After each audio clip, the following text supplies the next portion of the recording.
Iceland is famous for its volcanoes and its hot springs.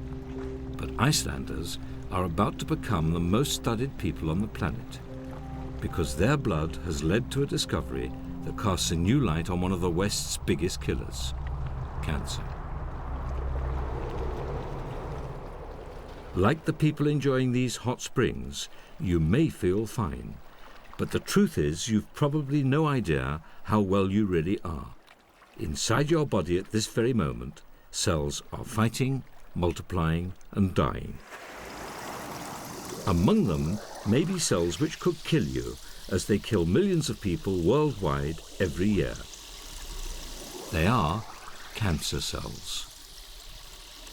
Understanding and controlling them could help curb a great human scourge and teach us more about the secrets of life itself. More than 1 in 3 of us will get cancer, which is why some of the most urgent and exciting research in medicine today is aimed at combating this disease. We'll find out more about the causes of cancer, how it is linked to aging, and how the reason for both could lie in the air that we breathe. We'll discover how extraordinary cancer is, how it lives inside us like a parasite, how it can grow its own life support, and how it can set off and travel through the body to new sites. But we'll also discover how to fight it by exploiting the remarkable defense systems of the human body. We'll take a first-hand look at advances in cancer treatments by following 4 pioneers. Jeff Allen, who's trying a cancer vaccine. Donald Hardy, who's undergone gene therapy. Brian Newton, who's searching for a miracle. And Diane Ranson, who's hoping an experimental drug will work where conventional treatments have failed. It is frightening when you know it's inside you and it's multiplying and building up and you don't even know it's there. It's so deep-seated inside my body that it's not one that they can operate on, and it isn't a tumour that they have any medicine or drugs for at the moment. A year ago, Diane, a teacher, went into hospital for a routine hysterectomy, but her surgeon found tumours in her womb and ovaries. He cut most of the cancer out, but she was unlucky. Some had spread to lymph glands in her abdomen.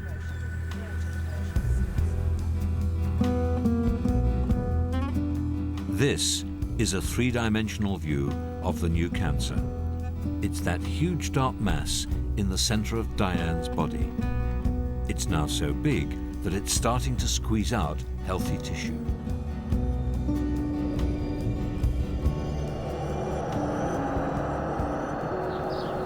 I think it worries me about the future because I don't know what's going to happen in the future. I suppose I haven't asked those questions about what could possibly happen because I don't think I want to know that, because I don't want to worry and dwell on those things. I just want to live for today, and I think it's living with it. It's not dying with it, it's living with it, and that's how I think about it. Diane has tried chemotherapy, but it didn't work for her. So she's volunteered to try an experimental drug. Like many new cancer treatments, it's based on a naturally occurring substance.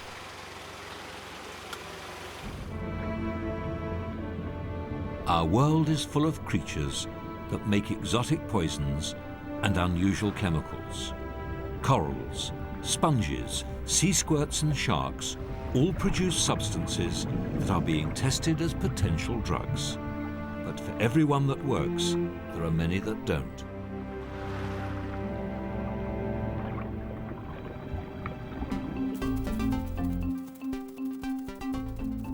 The search for new drugs to treat cancer is one of trial and error, with many false leads and dead ends. What looks promising in the laboratory often fails in humans, and many exciting leads end up precisely nowhere. But anti-cancer drugs can crop up in the most unexpected places. For centuries, people have known yew trees like those in this maze are poisonous. Just a handful of their leaves could make you extremely ill. But from yew leaves, we now get two highly effective anti-cancer drugs, Taxotere and Taxol. Encouraged, cancer researchers are scouring the earth for other drugs with natural roots, and in Africa they've found one.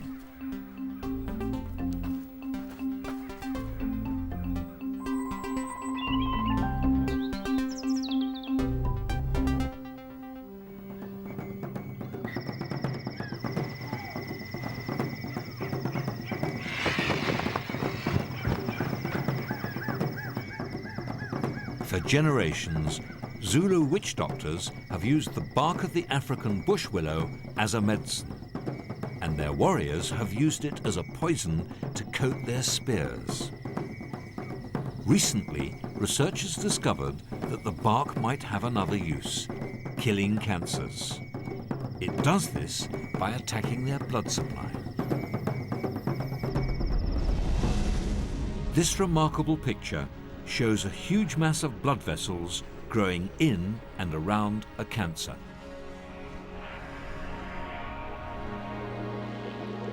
As they grow, cancers develop their own blood supply. So one way to stop the cancer is to attack their tiny arteries. In laboratory tests, a drug made from the bush willow did just that. It made the walls of the minute vessels collapse so that blood flow came to a complete halt. But will it work in humans? At Mount Vernon Hospital near London, they're about to find out. This is Diane's first day of treatment with the bush willow drug.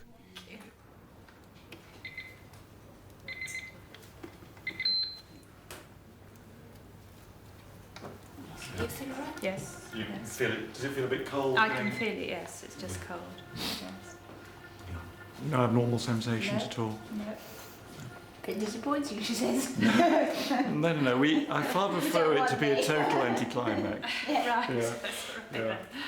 The more boring it is, the happier I am. They first give the drug, then wait to see if there are any serious side effects.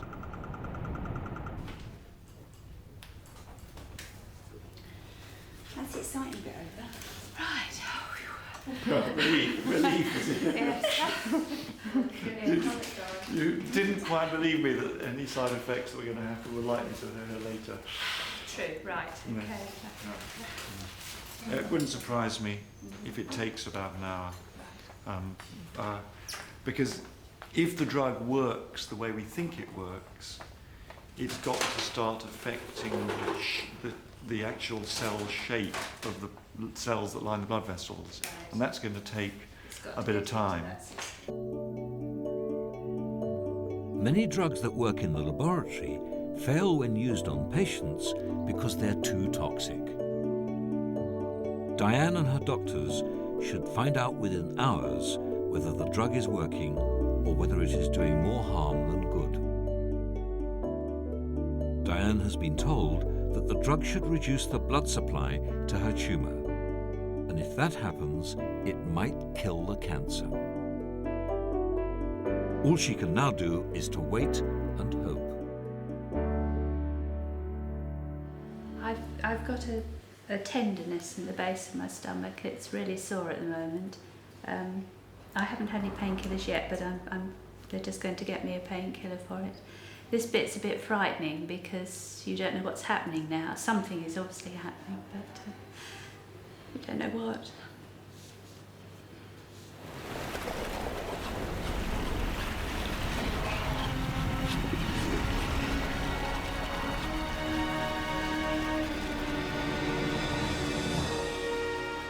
Starving her cancer of the blood it needs would be expected to cause pain, so the early signs are encouraging.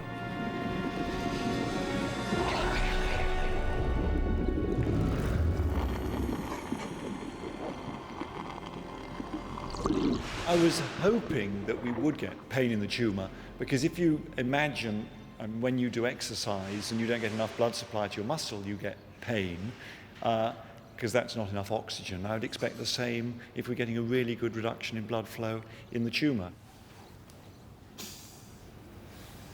Diane is given painkillers while they wait to see if the drug is working.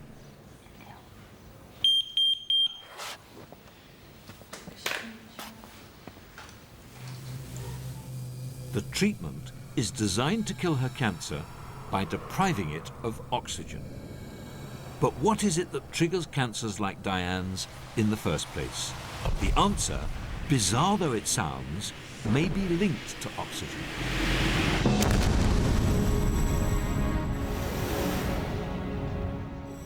We breathe in and out 23,000 times a day, and with each breath we inhale a gas which is both corrosive and explosive.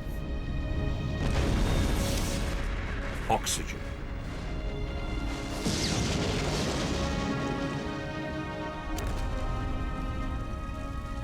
Every breath we take brings oxygen to our cells where it is consumed and generates power.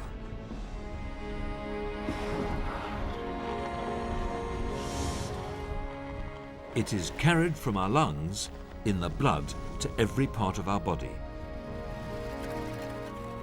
Human cells need oxygen to produce energy, but in doing this, they also make dangerous chemicals known as free radicals.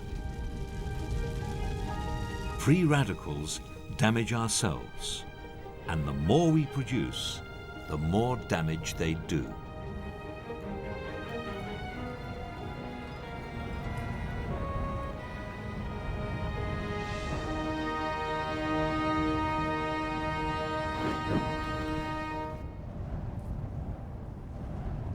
And sometimes we are our own worst enemies. Smoking, sunburn and pollution can all speed up the release of free radicals.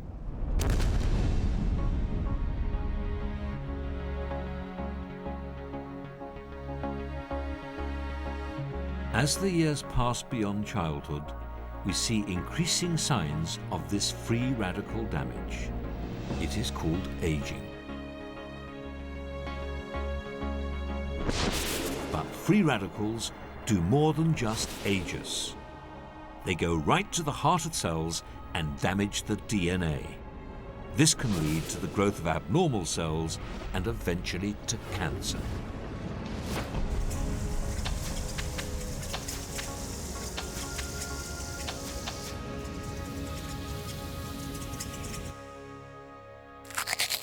But there is a way to slow free radical damage down.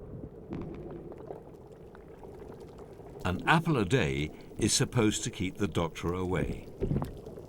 So why is eating fruit good for us? Plants need oxygen to grow, so they've evolved sophisticated defenses against its dangers. They make antioxidants, like vitamins that mop up free radicals. And a diet rich in fruit and vegetables transfers some of the benefits to us, reducing the risk of many cancers. But once a tumour actually takes hold and begins to grow, a change of diet is probably not going to help.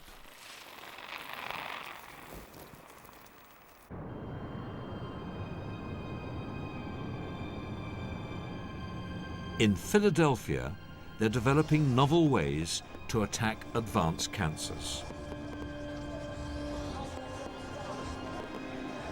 Brian Newton has travelled to America to see if he can get a treatment they're pioneering called gene therapy.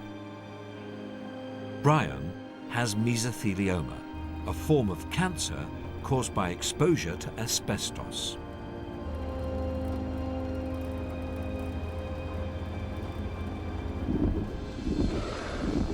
Breathing in asbestos is extremely dangerous. The fibres travel down into the lungs, irritating their delicate tissue.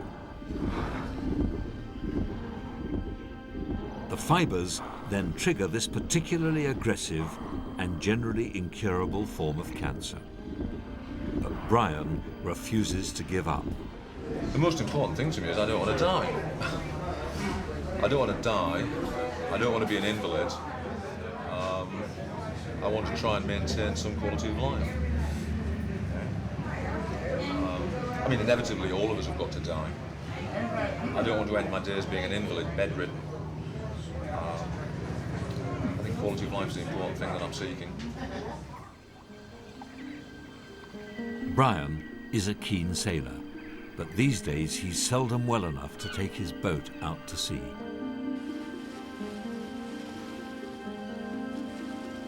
He's pinning his hopes on gene therapy, because chemotherapy or surgery will only give temporary relief, and he's looking for a treatment that will make him better. How will I face getting worse? I haven't considered that as an option. I think if I was to start thinking down that route, that would be tantamount to beginning to give up. I'm not a quitter. But Brian is racing against time. Although he was only diagnosed 3 months ago, his cancer has been spreading inside him for much longer. By the time a doctor can detect most cancerous growths, they are already made up of billions of cells. But every cancer begins when individual cells start to divide uncontrollably. Ordinary cells have a limited lifespan, dividing perhaps 50 times in all. But cancer cells can turn off this biological clock and multiply indefinitely. Eventually, a massive ball of cancerous cells develops, fighting with healthy tissue for life.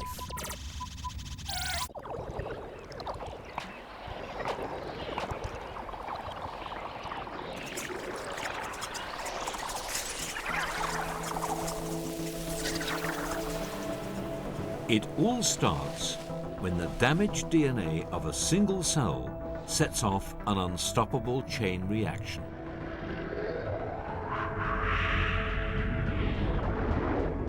Gene therapy tries to get to the heart of cancerous cells like this and stop them from dividing.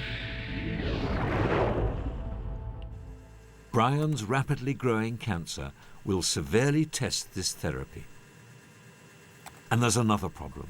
His chest is so full of fluid, it's making breathing difficult. He has to go straight from the airport to the emergency room. Mm-hmm. Okay, so put some in there. Okay, feel a little bit of pressure. Right above the rib.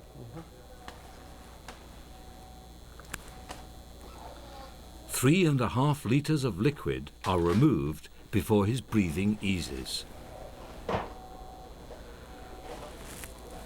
Yeah, we're almost done with the first bottle there.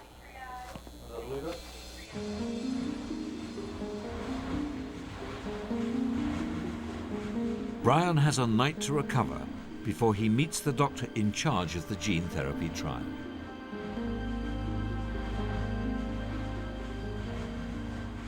You would be, from what I can tell, a good candidate for the gene therapy program. And I think that you have to understand that if you consider our program, there are no guarantees. And all that we can tell you is that this is safe. We are unlikely to harm you. We are extremely unlikely to shorten your time here on Earth. Sure. I think that down the road, gene therapy may be the mode of therapy for treating cancers. We are not there yet. And I think that anyone who expects that out of these early trials is expecting too much. It's exciting. We have to do these trials. It's the only way to learn. Sure. So you are, in a sense, a guinea pig, but you'll be guinea pig number 33 or 34, not number 1. Yeah. But I can introduce you to number 1, who's still alive and kicking. He's still and doing alive? well. Yes. Number 1 is very much alive and living in Florida. He's Donald Hardy. Like Brian, he also had mesothelioma. That was 6 years ago. Then he became the first person in the world to go through the gene therapy trial in Philadelphia. Everyone patted me on the back and told me I was a pioneer and a brave individual to do this, and I should be commended, etc. And I didn't feel like special person. I just felt this is something that I needed to do for myself. Donald's treatment amounted to planting a sort of time bomb inside his cancer. First, doctors injected his chest with a virus carrying a killer gene.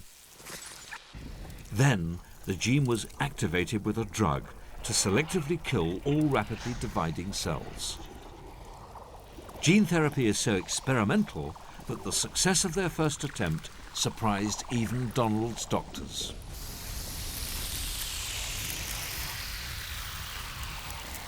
Gene therapy is in its infancy. I liken it to the development of the airplane, where we're the Wright brothers. We're at Kitty Hawk and we have this rickety old kite with a automobile engine strapped to it trying to fly over the sand dunes. And we are a long way from having the 747. It will take time to get there, but I think it's going to revolutionize the way we treat cancer in the next 20 to 30 years.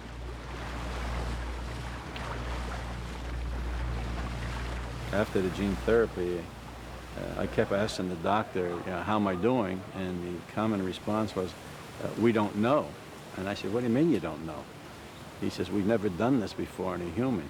So you tell me how you're doing. I said, oh, I feel all right. So you tell me, is that good or bad? He said, that's good. So. As well as the gene therapy, Donald also had some experimental surgery. He doesn't know which did the most good, and he doesn't care. What he does know is that for now, he has survived a fatal disease.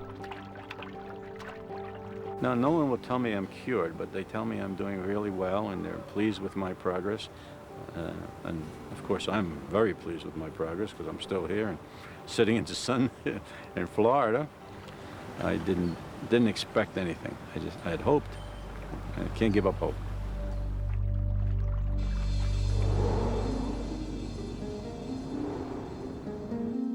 Many people hope to get on the gene therapy trial. There's a waiting list. Dr. Sturman advises Brian to have surgery in the meantime. I haven't ruled out surgery or chemotherapy completely. I think they're quite invasive treatments, not to be taken on board lightly. Let me tell you that the tumor is progressing. This is not the sort of thing where you say, well, I'll try the gene therapy. If that doesn't work, I'll try surgery in 6 months. 6 months, surgery will no longer be an option. You will have progressed likely to the point where you would not be a candidate. It will not even, I wouldn't even bring it up. Yeah.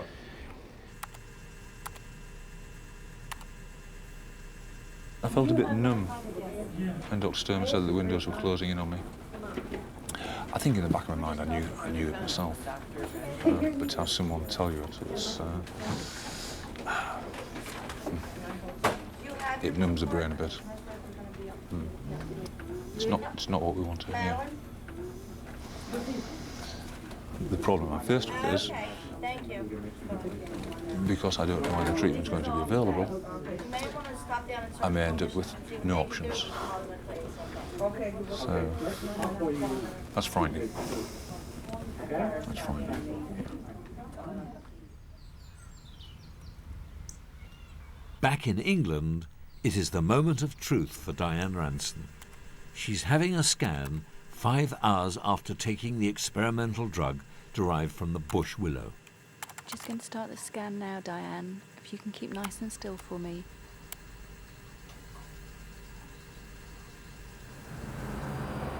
The drug won't have killed the tumour, but if it's going to work at all, it should at least have reduced the vital blood supply to the cancer.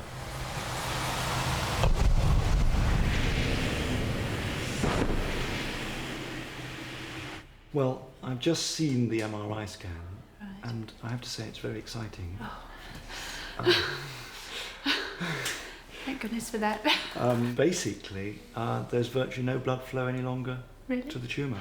So that's marvellous. So it's done what we wanted it to do. I mean, obviously that's What'll not the... happen? No, what we don't not. know is whether No. it will be maintained. Yes, of course. So obviously Yes. it's important to see what the scan shows tomorrow. Yes, yes.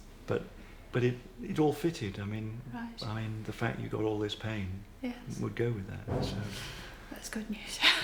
so let's keep far, our let's fingers keep- crossed. yes. Yeah. Yes, but obviously we'll be continuing with the weekly treatment. I think you can cope with that bit of pain, can't you? Yes, I can. Yeah. Knowing that probably it's going to do some good as well. Yeah. It's doing good. Okay, Marvellous. that's Thank great. You. Thank you.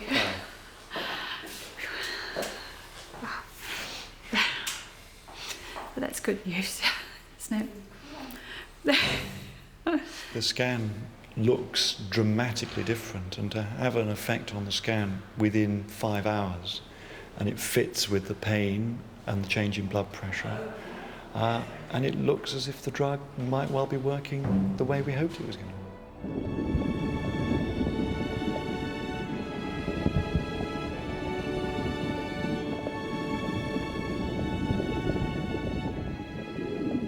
Well, for me, it's incredibly exciting because this is what we've been working at for years, to try and find a drug that can block up the blood supply. And it looks as if we've now got one that really seemed to do it in humans. So that's really the culmination of a huge amount of effort for people around the world.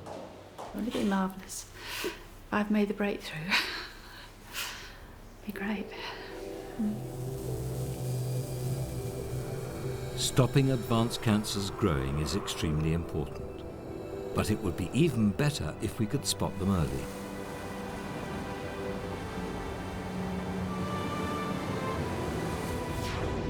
Up near the Arctic Circle, they've made a remarkable discovery which helps do just that, and it's been made in rocky volcanic Iceland.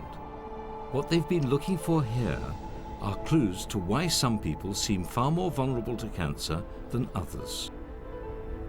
Their search has been greatly helped by the Icelanders' unusual passion for history.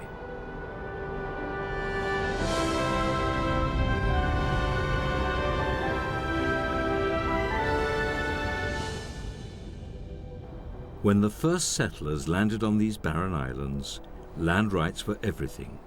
They began to write down their family histories so that their children and their children's children could claim their inheritance. In a land where few real trees grow, family trees have become an obsession.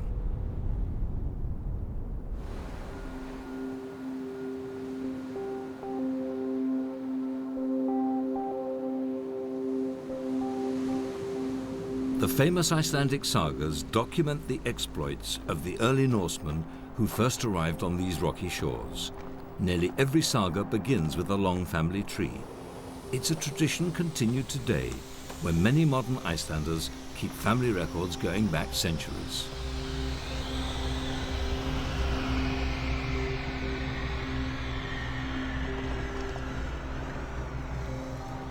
A thousand years of plagues, epidemics, earthquakes and volcanoes have really whittled down the population. Survival of the fittest has meant survival of only a few bloodlines. The result is something unique, a nation made up of 270,000 of the most genetically similar people on Earth.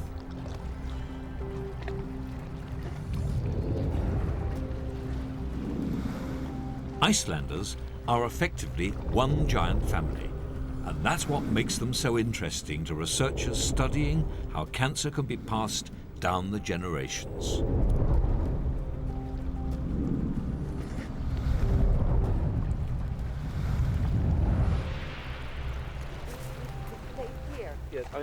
Teacher Asgedur Olafsdóttir can trace her family tree back several hundred years, but it is a story full of tragedy.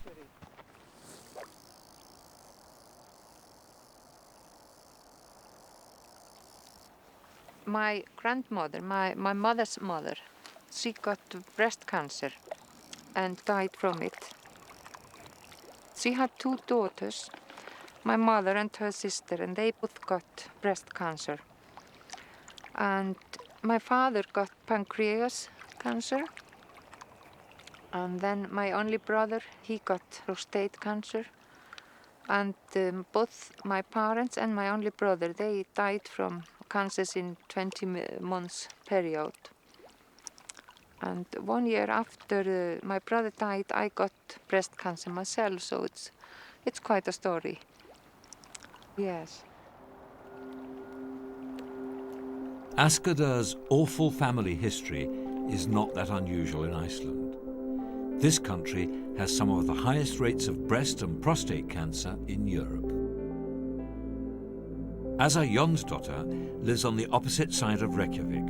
She's already had 2 operations to remove breast cancer. Many of Asa's closest women relatives have developed breast cancer. Yes, my grandmother, my father's mother, and all her sisters. But it is not only the women who have been unlucky. The men in Asa's family have been just as badly hit by prostate cancer. That's my father and his brother of my grandmother. And my grandmother's father, he also had the prostate cancer. So what's going on here? Why have Icelanders been so badly hit by these 2 cancers? Asa and Ásgrímur hadn't met until we introduced them. But if you trace their family trees back far enough, you discover these 2 women are related. The vulnerability to cancer which has cursed both families appears to have been handed down from a common relative 9 generations ago. And he probably inherited it from a single settler to the island hundreds of years before that.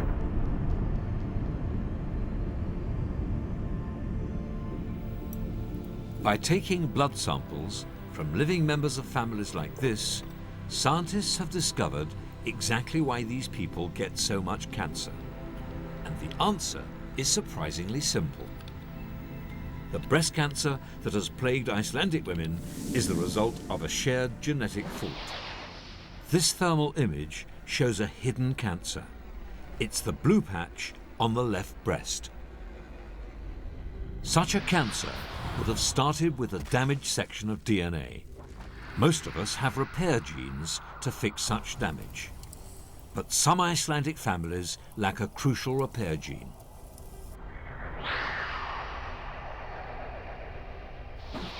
Women with faulty repair genes have up to an 80% chance of developing breast cancer. This leads to difficult choices. If a genetic test is positive, should you have perfectly healthy breasts removed as a possible preventative measure?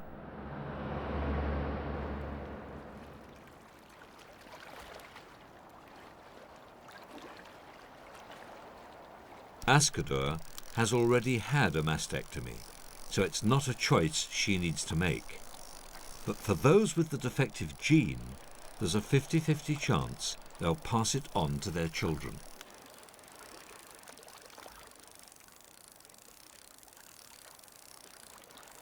I've only got one son, and he's 30 years old. And he has promised his mother one thing, that after 40 he will get some blood test to find out if he could possibly have this. I have a fish, Robert. I've got a fish.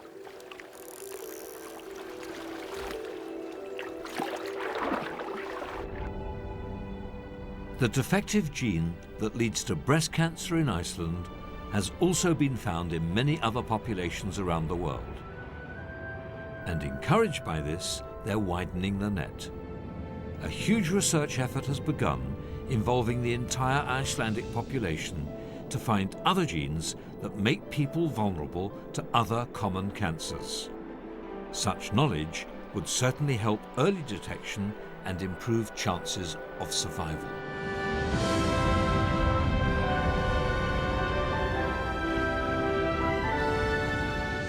Uncovering cancer-causing genes, tackling tumours with gene therapy, or cutting off their blood supply could all have a dramatic impact on cancer medicine in future. But there is an even more exciting treatment on the horizon, and one that harnesses the body's own natural ability to seek out and destroy disease. It's the immune system.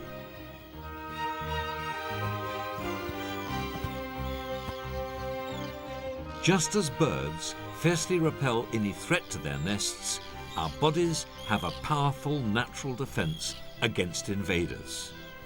The immune system is one of the most potent weapons we have when it comes to tackling cancer.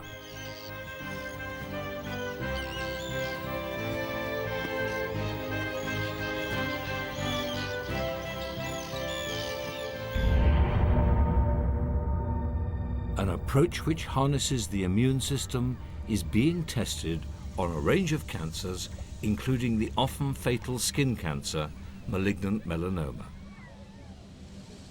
Skin cancer is such a rapidly growing threat that countries around the world have launched shock public health campaigns to try to ram home the dangers.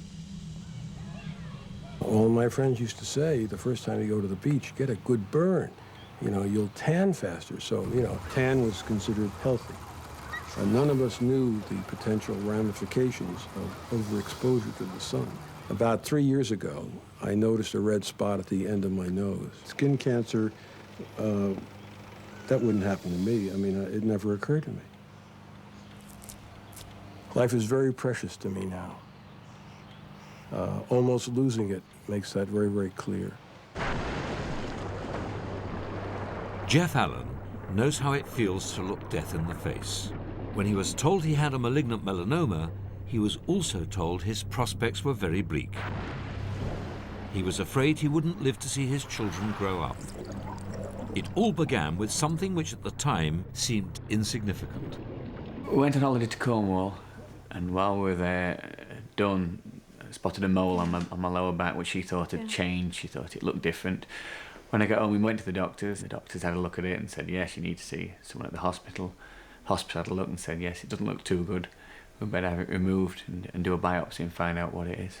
And it was indeed, they were right, it was skin cancer. But even at the time, I didn't think it'd be anything. I just thought they'd say, oh, it's just a mole, it's changed, we'll take it off. I didn't expect anybody to say that it was cancer.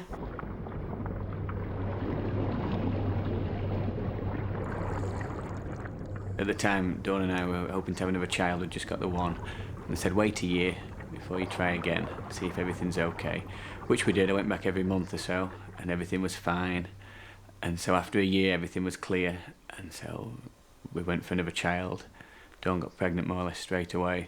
And about that time, they discovered that the skin cancer had come back. It had, in fact, moved to under my right arm. Jeff's original cancer may have been removed, but it had already shed its seeds.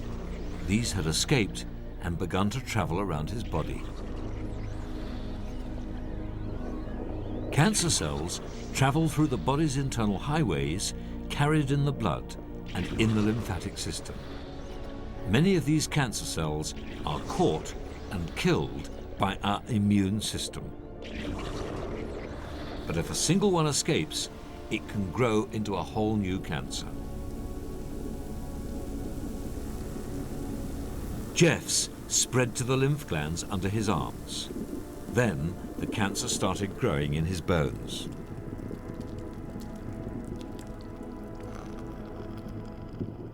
I think about a year after that now, that they discovered that it had actually moved into my spine and third rib down on my lower side. And so obviously I realised then that things had taken a turn for the worst.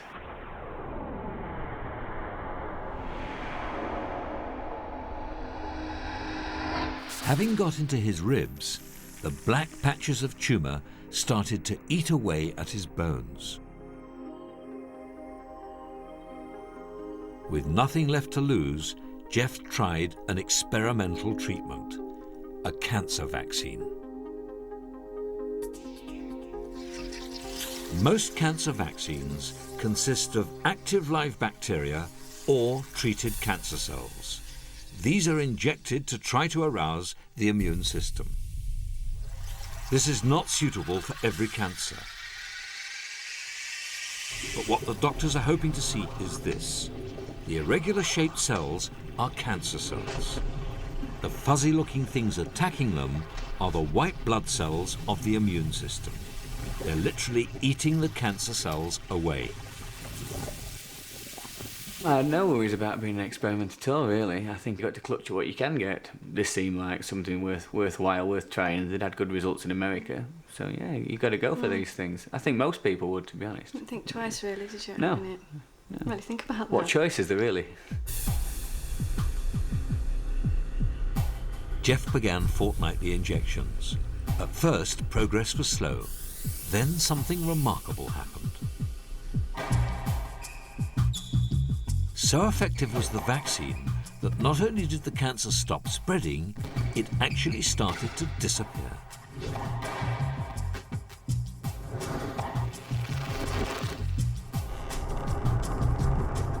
Only months into his treatment, the cancer in his bones began to go.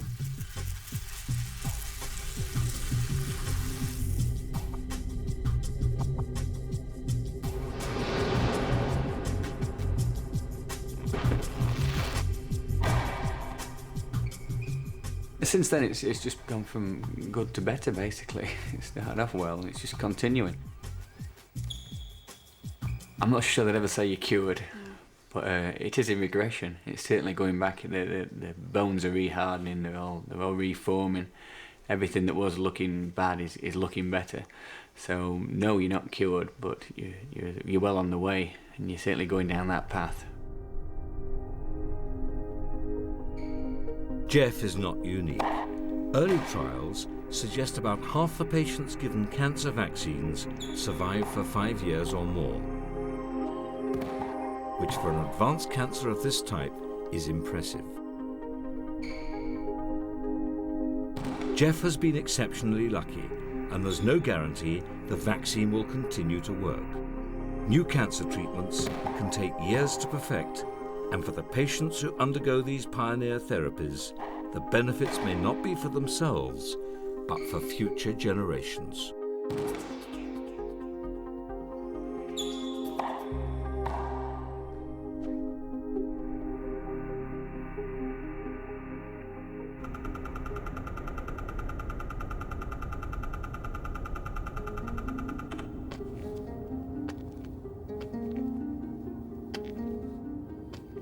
Two months after his visit to Philadelphia, Brian Newton was offered a place on their gene therapy trial.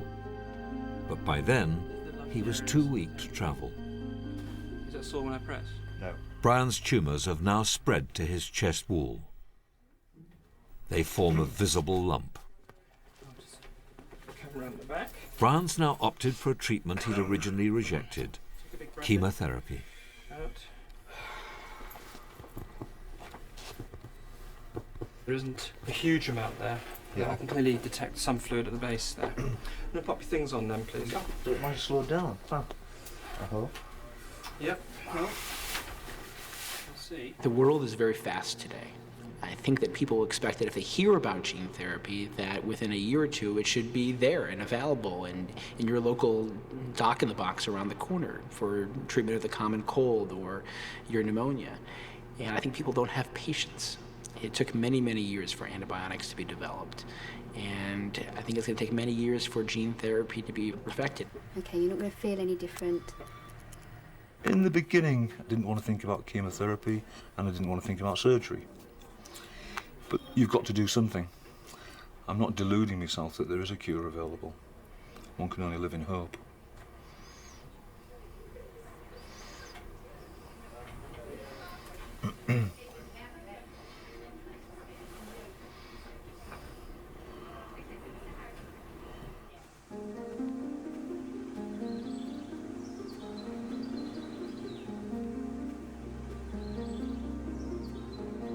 Seven weeks have passed since Diane Ransom began her weekly treatment.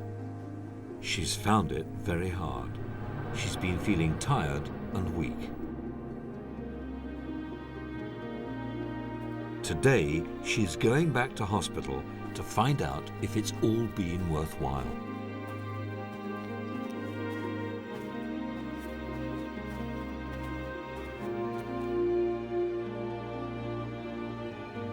Although the drug cut the blood supply to the tumour, it wasn't enough. There's no doubt that it's had a dramatic effect on the blood flow through the tumour. Right. But I have to say the last scan we did didn't show any actual reduction in the size of the tumour. Mm. Now, my feeling is that it's probably not fair to put you through another 3 lots of treatment. Right. So the question is, what do we do next? I think the first thing is we should see how you recover over the next week or two. Because I think perhaps the disappointing thing is that it hasn't shriveled up and disappeared, but I think it's something I've sort of thought through and probably come to that conclusion anyway.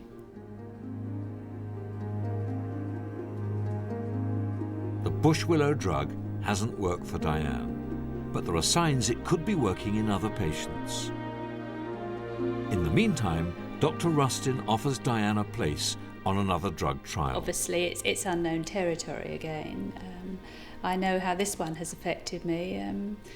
I'll just have to see how that affects me. But I think, given a break of a few weeks, I'll be raring to go again.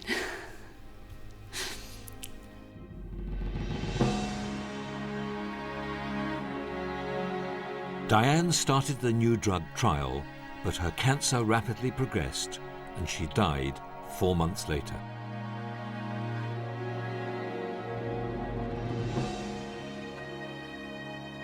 Brian, too, died during the making of this film.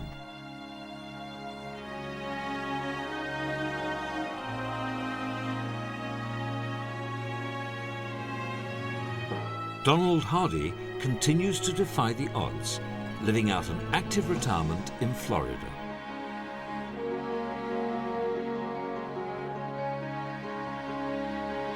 Jeff Allen is still free of his cancer.